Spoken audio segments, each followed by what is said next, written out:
Hello everyone, welcome to Bhargav Tutorials. Today I am here to discuss a very important topic of class 9th and the chapter is the fundamental unit of life. In this chapter there is a subtopic called nucleus, so we will be talking about nucleus. Nucleus के बारे में तो हम बात करेंगे ही करेंगे, इसके साथ साथ हम बात करेंगे it's genetic content as well. मैंने इसका जेनेटिक कंटेंट इसमें इसलिए ऐड किया है क्योंकि जेनेटिक कंटेंट में आपकी बहुत सारी टर्मिनोलॉजीज आती हैं, जैसे chromatin material, chromosomes, genes, DNA et cetera et cetera. तो उनके बारे में आपको बहुत ज़्यादा क्लैरिटी होनी चाहिए उन सभी टर्मिनोलॉजीज़ में, उनके बीच में आपको डिफरेंस पता होना चाहिए.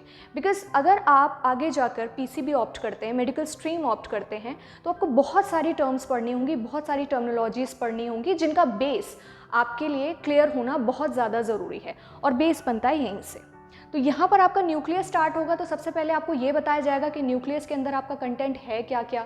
फिर जब आप न्यूक्लियस के अंदर के कंटेंट की बात करेंगे, फिर उसके बाद जब आप आगे जाके उन चीज़ों के बारे में पढ़ेंगे तो आपको क्लैरिटी अपने आप हो जाएगी. यूजुअली क्या होता है, स्टूडेंट्स के बीच में बहुत ज़्यादा कन्फ्यूजन रहती है कि where to use the term chromatin material, कहाँ पर क्रोमोसोम्स यूज़ करना है, कहाँ पर जीन्स यूज़ करना है, कहाँ पर डीएनए यूज़ करना है. So I'll just clear all those terminologies in this particular video. So let's start with the topic. So सबसे पहले हम न्यूक्लियस की बात करेंगे.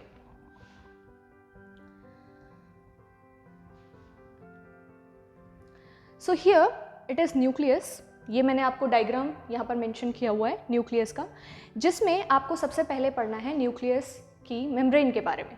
न्यूक्लियस की मेम्ब्रेन होती है डबल लेयर्ड, जिसको आप न्यूक्लियर मेम्ब्रेन बोलते हैं या न्यूक्लियर एनवेलप भी बोल सकते हैं. जो आपका न्यूक्लियस है वो एक सेंट्रल रोल, एक कोऑर्डिनेटिंग सेंट्रल रोल प्ले करता है एक सेल की एक्टिविटीज़ को कंट्रोल करने के लिए. सो आपका ये रहा न्यूक्लियस. और न्यूक्लियर मेम्ब्रेन के अलावा यहाँ पर न्यूक्लियर पोर भी प्रेजेंट होता है. तो here I have shown nuclear envelope, जिसको आप न्यूक्लियर मेम्ब्रेन भी बोलते हैं, और साथ में आपका न्यूक्लियर पोर भी प्रेजेंट है. तो न्यूक्लियर एनवेलप में सबसे पहले इस तरह से मैंने आपको जैसे डबल मेम्ब्रेन यहाँ पर दिखा रखी है. इसके अलावा मैंने आपको यहाँ पर कुछ गैप्स दिखाए हैं जिनको आप न्यूक्लियर पोर्स बोलते हैं. ये जो न्यूक्लियर पोर्स हैं ये वो गैप्स हैं या वो पैसेज हैं जहाँ से आपका क्या होगा, जो भी मटेरियल होगा न्यूक्लियस के अंदर सिंथेसाइज, वो मटेरियल आपका बाहर यहीं से जाएगा. इसके आगे आपका एंडोमेम्ब्रेन सिस्टम है जिसमें आपका एंडोप्लाज्मिक रेटिकुलम, गोल्जी बॉडीज़ आती हैं. तो वहाँ तक आपका जो मटेरियल है वो सिंथेसाइज होगा न्यूक्लियस के अंदर और यहाँ से पास ऑन होगा. So this was about nuclear pore, nuclear envelope. फिलहाल आपको सिर्फ इतना ही जानना ज़रूरी है इस वक्त कि न्यूक्लियस की मेम्ब्रेन क्या है, न्यूक्लियस के पोर क्या हैं, दैट्स ऑल. इसके अलावा जो बहुत सारी डिटेलिंग होती है न्यूक्लियस की, you will be studying in higher classes. इसके बाद जो मेन इंपॉर्टेंट टॉपिक आता है that is about the genetic content.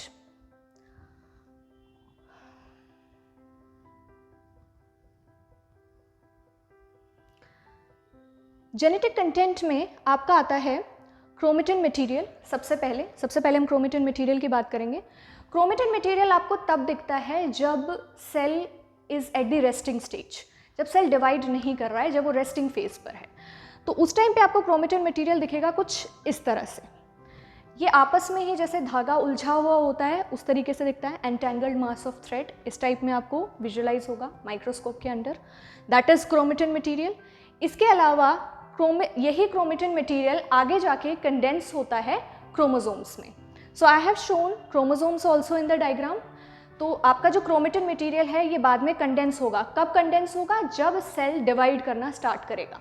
तो ये कंडेंस होगा और कंडेंस होकर ये क्रोमोसोम्स में कन्वर्ट हो जाएगा. तो ये आपका मेन डिफरेंस है क्रोमेटिन मटेरियल और क्रोमोसोम्स में. फिर मैंने आपको क्रोमोसोम्स में कुछ पिंक बैंड्स भी दिखाए हैं जिनमें मैंने आपको मेंशन किया हुआ है जीन्स. जीन्स क्या होते हैं? जीन्स होते हैं वो इनहेरिटेंस मटेरियल जो कि एक जनरेशन से दूसरे जनरेशन में पास ऑन होगा, पेरेंटल जनरेशन से प्रोजीनी जनरेशन तक पास होगा, उसी को बोलते हैं jeans. So this was about chromatin material and genes. इसके बाद आपका आता है डीएनए. डीएनए की फुल फॉर्म होती है डीऑक्सी राइबोन्यूक्लिक एसिड. डीएनए जो है, अगर हम थोड़ा सा जीन्स और डीएनए में चले जाएं अभी, तो जो जीन्स हैं वो आपके डीएनए से बने हुए होते हैं. इसका मतलब आप ये कह सकते हैं कि अगर आपकी पेरेंटल जनरेशन से प्रोजीनी जनरेशन में कोई चीज़ ट्रांसफ़र हो रही है then that is DNA in the form of genes. वही चीज़ आपकी पेरेंटल जनरेशन से प्रोजीनी जनरेशन में ट्रांसफ़र हो रही है. So I have written here chromosomes contain information of inheritance from parents to next generation in the form of DNA. So this was a little bit difference between chromatin material, chromosome, DNA, genes, etc. Next, last but not the least, functions of the nucleus. So first function I have written, the nucleus plays a central role in cellular reproduction. जो आपका nucleus है वो cellular reproduction में एक central role play करता है. Cellular reproduction का मतलब होता है सेल का डिवीजन होना. जब सेल अपने आप को डिवाइड करेगा तो nucleus will be playing a very crucial role, जिसमें उसको डुप्लीकेशन करना होगा न्यूक्लिक कंटेंट का एंड मैनी मोर, जो you will be studying later on. इसके अलावा it also plays a crucial part along with the environment in determining the way the cell will develop and what form it will exhibit at maturity by directing the chemical activities of the cell. Nucleus ही वो part है जो कि ये decide करता है कि आगे जाके सेल किस फॉर्म में डेवलप होगा, किस फॉर्म में मेच्योर होगा, how it will be there, किस तरह से डेवलप होगा, किस तरह से मेच्योर होगा.